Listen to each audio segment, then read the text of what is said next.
Hello students, today we will start the first chapter of Flamingo, that is the last lesson, written by Alfonso Daudet, and he was a French novelist famous for short story, and the last lesson उस time पे लिखा गया है जब Franco और Persian war चल रहा था। उस टाइम पे फ्रांस डिफीट हो जाता है प्रशियन सोल्जर्स के द्वारा, और Prussian soldier was led by Bismarck at that time. उसी टाइम पे क्या होता है कि जहां जहां प्रशियन सोल्जर्स जाती है, they were treating the people in their own way. जिस जगह को भी वो लोग कन्क्योर कर रहे थे उसको अपने रूल्स से बर्डन कर रहे थे। एंड द थीम इज सोवनिज्म, जिसका मतलब ये होता है कि हमारा जो है वो बेस्ट है और बाकी किसी की कोई वैल्यू नहीं है। तो उस चीज़ को यहाँ पे इस स्टोरी में अल्फांसो ने हाईलाइट किया है, और the main character of this story is French and M. Hamel, Mr. Hamel. French is a school going child, जो स्कूल जाने वाला लड़का है, और एक दिन उसका मन नहीं करता कि वो स्कूल जाए। The reason, M. Hamel ने एक दिन पहले ही एक होमवर्क दिया था to learn the rules of participles, लेकिन फ्रेंच को वो बिल्कुल भी याद नहीं था। कई बार हमारे साथ भी ऐसा हो जाता है कि हम लोग नहीं जाना चाहते हैं स्कूल और कुछ न कुछ बहाना करते हैं, सुबह लेट उठते हैं। तो फ्रेंच के साथ भी यही बात होती है। उस दिन फ्रेंच बड़ा लेट उठता है और स्कूल जाने के लिए भी बहुत लेट तैयार होता है, क्योंकि वो जानता था कि अगर हम स्कूल जाएंगे तो I will be scolded by M Hamel. M Hamel ने होमवर्क दिया था जो कि उसको याद नहीं था। उसको ऐसा लगता है कि जब स्कूल ओवर होने का टाइम होगा तो घर रिटर्न कर जाएंगे और सब कुछ सही रहेगा, किसी को कुछ पता भी नहीं चलेगा और काम भी हो जाएगा। मॉर्निंग का टाइम था and the birds were chirping in the woods, and जो सॉमिल के पीछे फील्ड था वहां पे प्रशियन सोल्जर्स ड्रिलिंग कर रहे थे, और these things were tempting French. Tempting का मतलब ही होता है अट्रैक्ट करना।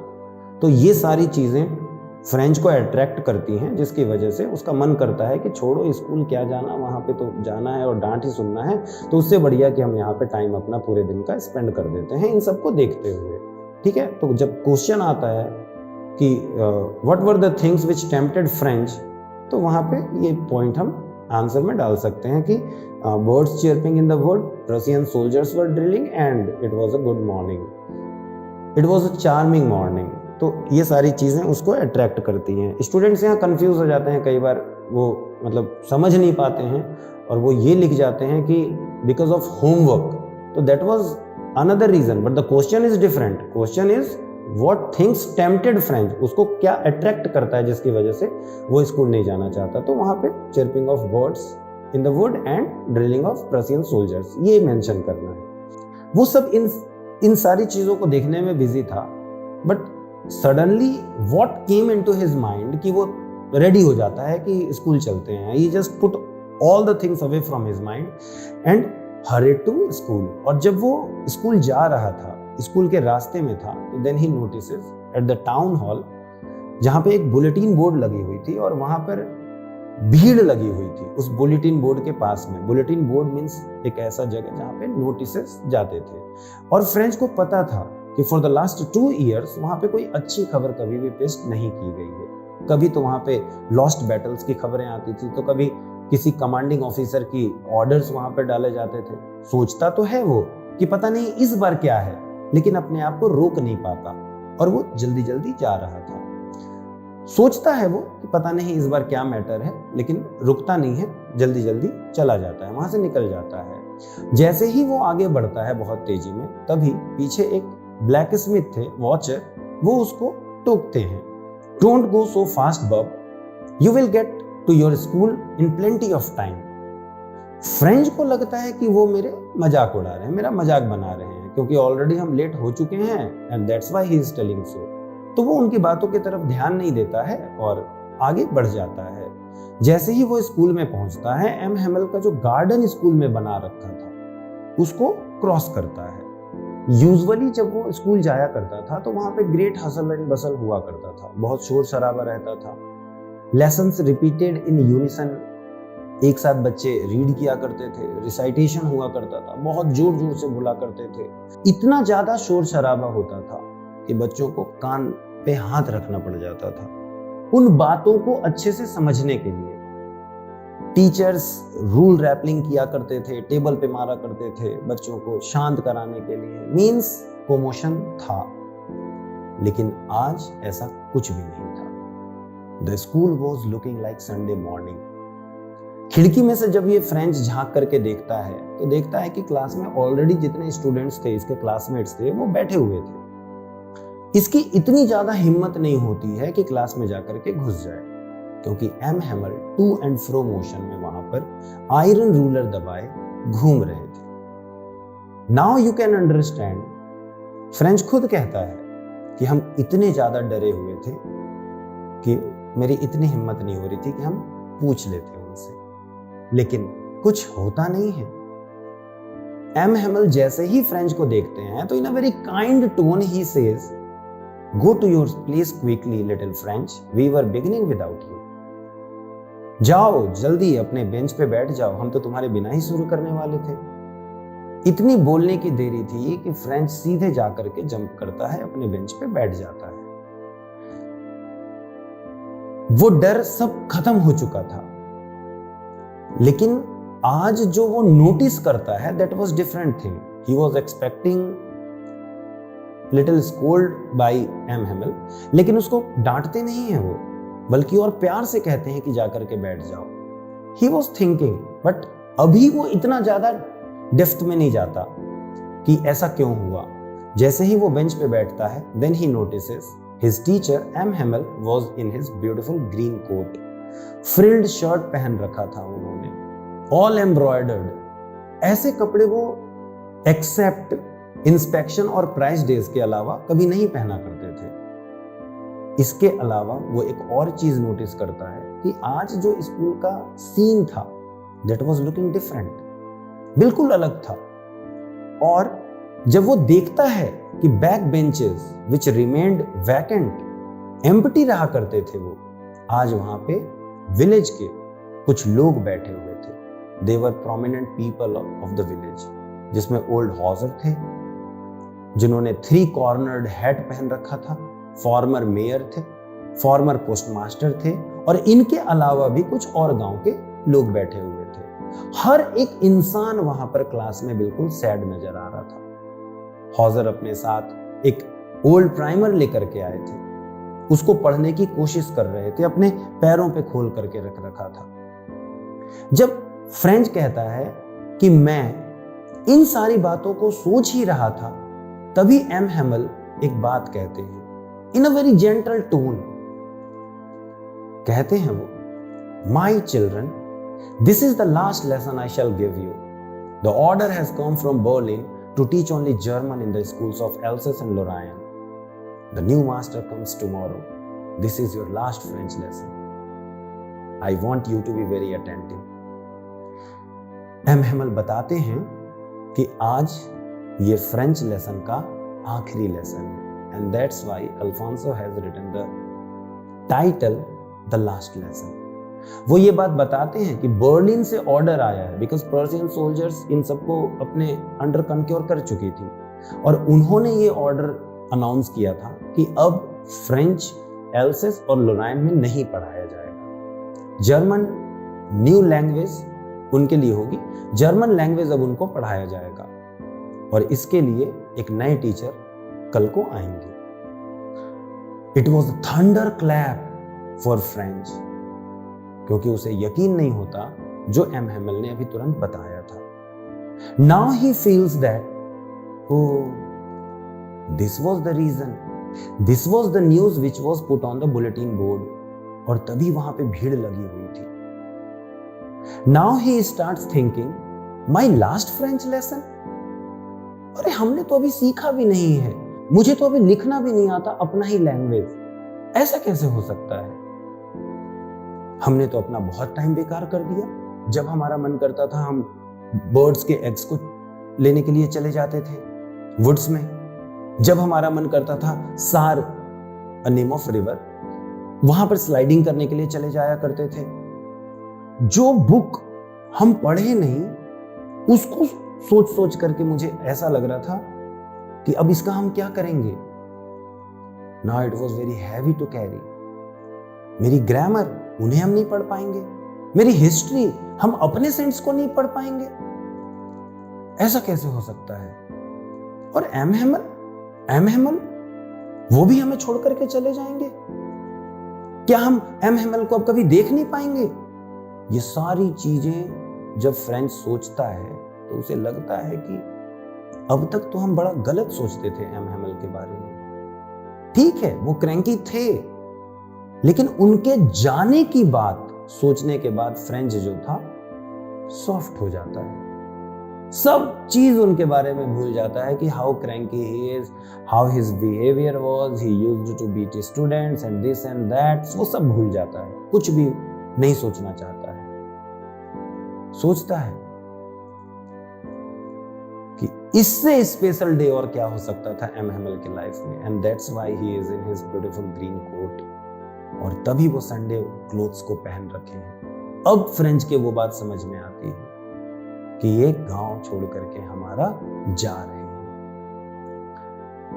ये इसलिए था ना क्योंकि उनको भी दुख था, क्योंकि वो जिस स्कूल में इतने लंबे समय से थे उसको छोड़ करके उनको जाना पड़ रहा था। और शायद इसलिए बैक बेंचेस भी आज भरे हुए थे। वो लोग भी यहां पर इसलिए आए थे just to thank for the selfless service of 40 years of M Hamel in the same school. इससे ज्यादा और क्या कर सकते थे?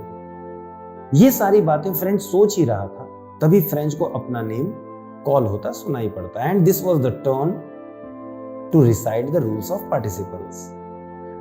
वो सोचता है कि हम एक बार में ही सारी चीजें बता देंगे, लेकिन वो खड़ा होता है and he got mixed up with the first word. वो कुछ बोल नहीं पाता।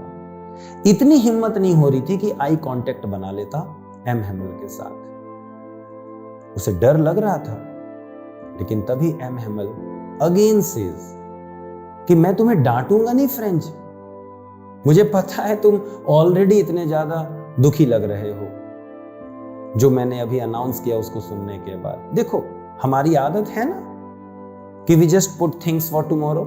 देखो क्या हुआ, हम लोग कहां आ गए हैं। एक ऐसे टाइम पे आकर के खड़े हैं जहां पे हम अपनी ही लैंग्वेज को नहीं पढ़ सकते।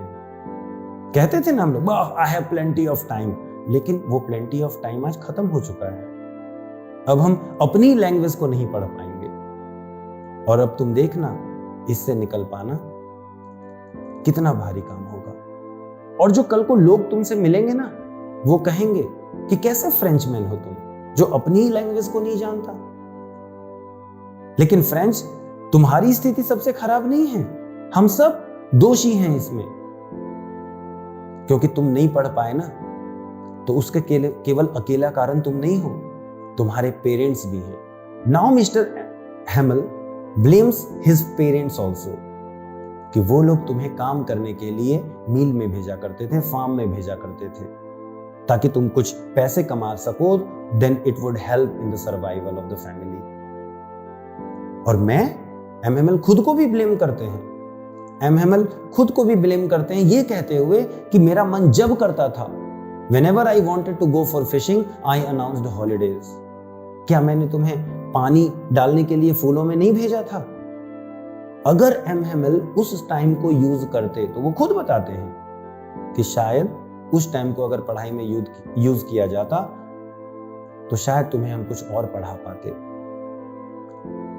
और उसके बाद फिर एम हेमल आगे की बात बताने लग जाते हैं फ्रेंच लैंग्वेज के बारे में। वो ये बताते हैं कि it's the clearest and most logical language. और यही कारण है कि हमें अपने लैंग्वेज को कभी भूलना नहीं चाहिए, हमें अपने लैंग्वेज को गार्ड करना चाहिए, क्योंकि this is the key to the prison. वो ये बात भी कहते हैं। उसके बाद फिर वो ग्रामर का बुक ओपन करते हैं और अपना लेसन पढ़ाना स्टार्ट करते हैं। नाउ फ्रेंच फील्स कि आज पता नहीं क्या बात थी कि whatever was taught in the class, सब कुछ मेरे समझ में आता है, everything। वो दो चीजें नोटिस करता है कि शायद एम हेमल ने कभी इतने अच्छे तरीके से नहीं पढ़ाया था, और शायद मैंने भी इतने ढंग से कभी कॉन्सेंट्रेट नहीं किया था। And that was the reason कि आज फ्रेंच को सब कुछ समझ में आता है।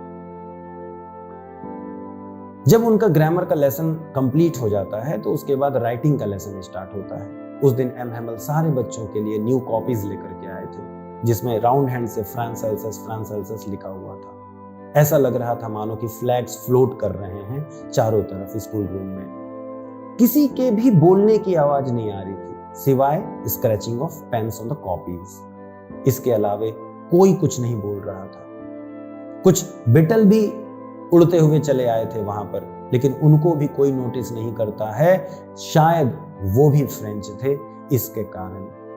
तभी फ्रेंच को फील होता है कि कुछ पीजन्स गोइंग कर रहे थे वहां पर, और अचानक से उसके दिमाग में ये बात आती है कि will they make them sing in German too. हमें तो चलो जबरदस्ती बर्डन कर दिया कि आपको जर्मन पढ़ना पड़ेगा, इन पीजन्स को भी जर्मन में गोइंग करवा सकेंगे? राइटिंग की क्लास चल रही थी, और उसी के बीच में जब फ्रेंच अपनी नजरें उठा करके एम हैमल की तरफ देखता है तो वो ये देखता है कि एम हैमल मोशनलेस अपने चेयर पे बैठे हुए थे एंड वाज गेजिंग एवरीथिंग। ऐसा लग रहा था मानो कि सारी चीजों को वो अपने दिमाग में बिठाना चाह रहे थे। एक स्कूल जहां पे उन्होंने 40 इयर्स बिताए थे, वेरी लॉन्ग टाइम। गार्डन बनाया था उन्होंने जहां पे उन्होंने वाइन्स लगाए थे, जहां पे उन्होंने वॉलनट ट्री लगाया था जो कि अब बहुत ऊंचा हो चुका था, विंडो से रूफ तक पहुंच चुका था। कितने दुख की बात थी कि जो इंसान इतने लंबे समय तक इतना कुछ किया था उस स्कूल के लिए, उसको एक पल में छोड़ना पड़ रहा था आज। कितना बुरा लग रहा था। तभी अचानक रूम के अंदर से आवाज आती है where M Hamel's sister was packing, क्योंकि अगले दिन उन्हें जाना था वो कंट्री छोड़ करके। लेकिन एम हैमल में इतनी करेज थी कि वो अपने लास्ट लेसन को आखिरी तक पढ़ा सकते थे। राइटिंग क्लास के बाद उन्होंने हिस्ट्री पढ़ाना स्टार्ट किया था and the baby started chanting their ba be bi bo bu. हॉजर भी पढ़ने की कोशिश कर रहे थे, लेकिन he was unable to read and was crying. Emotion की वजह से उनके वॉइस भी ट्रेम्बल कर रहे थे। He was unable to pronounce it clearly. बड़ा अजीब लगता है फ्रेंच को ये सारा सीन देख करके। एक ऐसी स्थिति जहां पे वो कुछ कह भी नहीं सकता था, कर भी नहीं सकता था। और तभी चर्च क्लॉक स्ट्रक करता है 12 times and then Angeles came.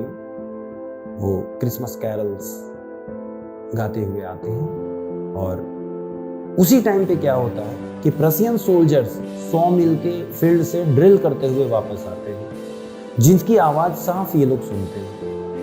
M हैमल अपने चेयर पर से खड़े होते हैं, was looking pale, कोई खुशी नहीं थी चेहरे पे। कहते हैं माई फ्रेंड्स, लेकिन he could not speak. He could not go on with his words. Something choked his throat. Then he took a piece of chalk and wrote Vive la France on the board. Means, live long France. France जिंदाबाद। इससे कुछ ज्यादा करने की उनमें हिम्मत नहीं बची थी। He just waved his hand to say, the school is dismissed, you may go. Thank you. This is the story. So the conclusion of this chapter is, it reflects on the importance of one's language for any race and why it is crucial to safeguard it. M Hamel की इन बातों ने लोगों में patriotism जगा दिया था। जो लोग कभी स्कूल नहीं गए पढ़ने, वो भी वहां पे मौजूद थे, just to learn their language. So it is very important to safeguard one's language. Thank you.